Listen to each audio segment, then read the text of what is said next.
When you're going from idea to execution for a piece of content, this is where the rubber meets the road.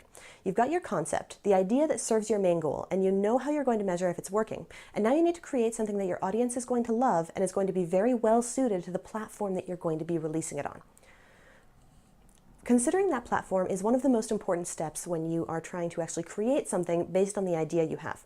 I want you to worry about repurposing it later. You're definitely going to, but for now, it's really important to make sure that you are designing this piece of content to perform really well based on the superpowers or the main benefit of that particular platform that you're going on.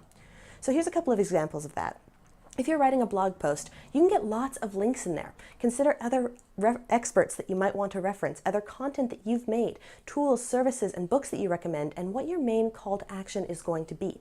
Blog posts are really well suited for letting people get into a deep dive into a content. So make sure that you're creating something that's going to be really rich in terms of the links that you can put into it so that your reader always has a next thing that they can do.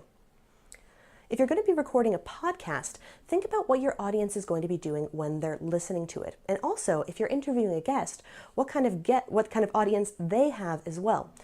Try to make any calls to action that you have in your podcast be really compelling, interesting, and easy to do.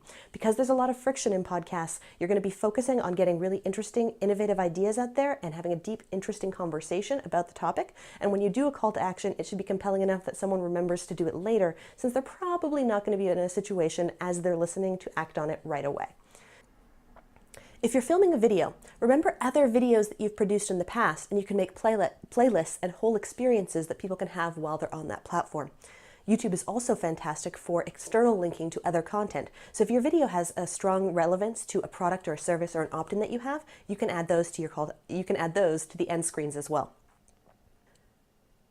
If you're live streaming, take a few minutes to prepare in advance, outline what you want to be talking about, and think about different points where you can stop and get some engagement from the people who are watching you and really get the full benefit of that two-way dialogue that makes live streams so much fun.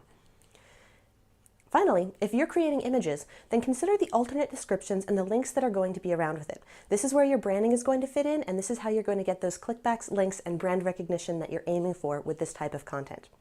I hope this was useful for you. I hope you are going to create content that is very well suited to the different platforms that you're on. And if you like this video, please like, subscribe, and share.